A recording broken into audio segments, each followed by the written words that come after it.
Hey guys, ECRG here, and today we're going to be talking about how you can update and maintain an action items log.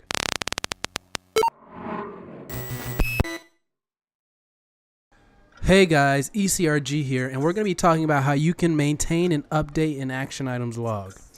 Alright, so what I've done here is up in row 1, I've put some headers that are going to be used for the action item log. So we've got action, responsible person, target completion date, actual completion date, comments, and the meeting.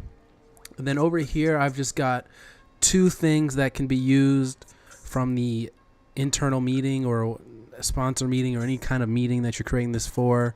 I just use internal meeting here because that's just a common meeting that action items are taken for. And that's just the example I thought of. So two items here that you might find in the minutes are, it's a random name, James Murphy to notify the sponsor of the change to the CDA by 26 December 2017. So this is a good way to put the date. That way there can be no changes or any kind of confusion about when the item took place. If you use numbers, it can get really confusing. So please put your dates like this. 26 December 2017. That way there's no confusion whatsoever. So just to fill in the action item log, let me put some structure around this, some borders.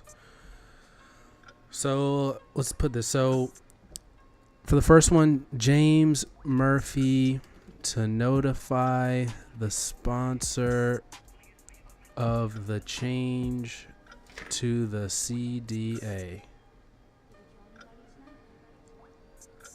Right? So you put that there.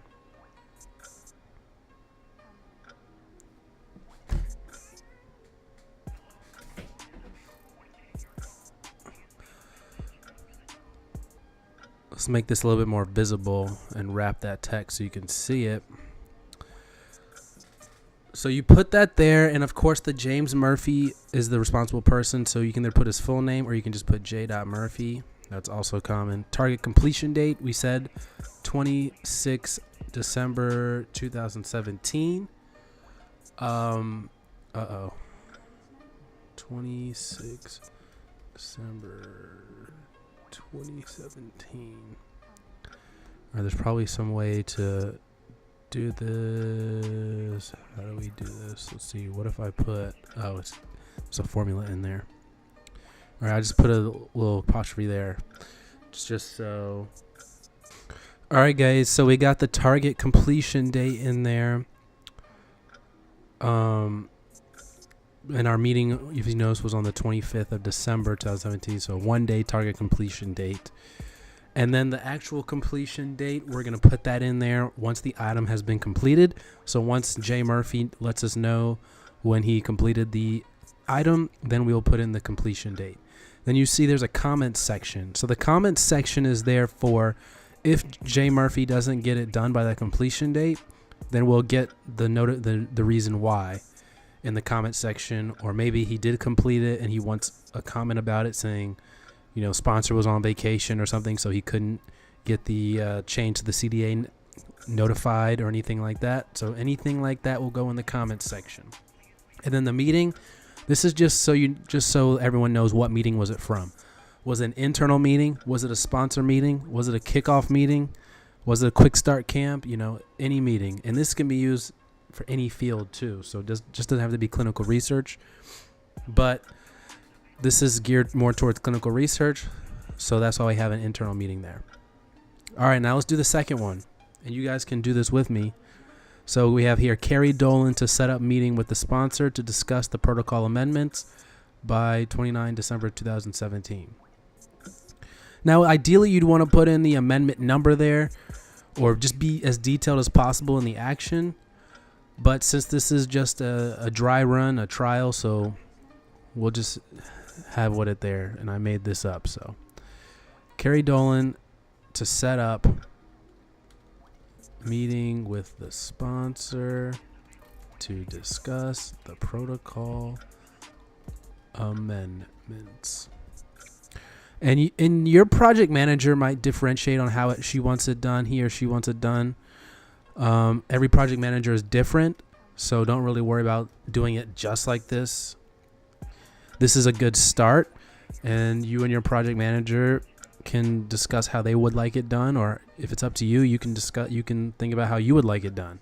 This is just the way I do it. So we've got here a target completion date of 29 December 2017. All right, then when the completion date, when Carrie Dolan puts it in, we'll know when the completion date is, and then there's comments, and then this is also from the internal meeting.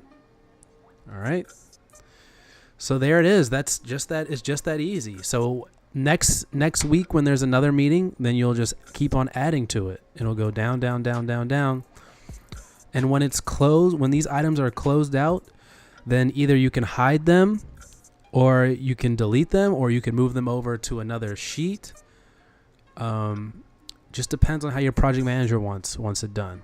But just make sure, or you can even put in a list here so you can have each one's complete. If it's completed, it can filter those out too. So there's multiple different ways you can do that. All right, thank you guys so much for watching this video. If you like it, go ahead and hit that like button. If you want to subscribe, we do new videos very often, at least weekly, at least one a week. We'll try and get more out here soon. Please subscribe. You can email us if there are any questions, any further questions on this at eliteclinicalgroup@gmail.com. Also, if you want us to make a specific type of video about clinical research, comment down below. We love hearing from you guys. We love hearing from you guys. We want to hear feedback on this channel so we can get better and provide you guys with the content that you know and love and want to see. This is your guys' channel as well. So thank you so much, guys, and take care. How many?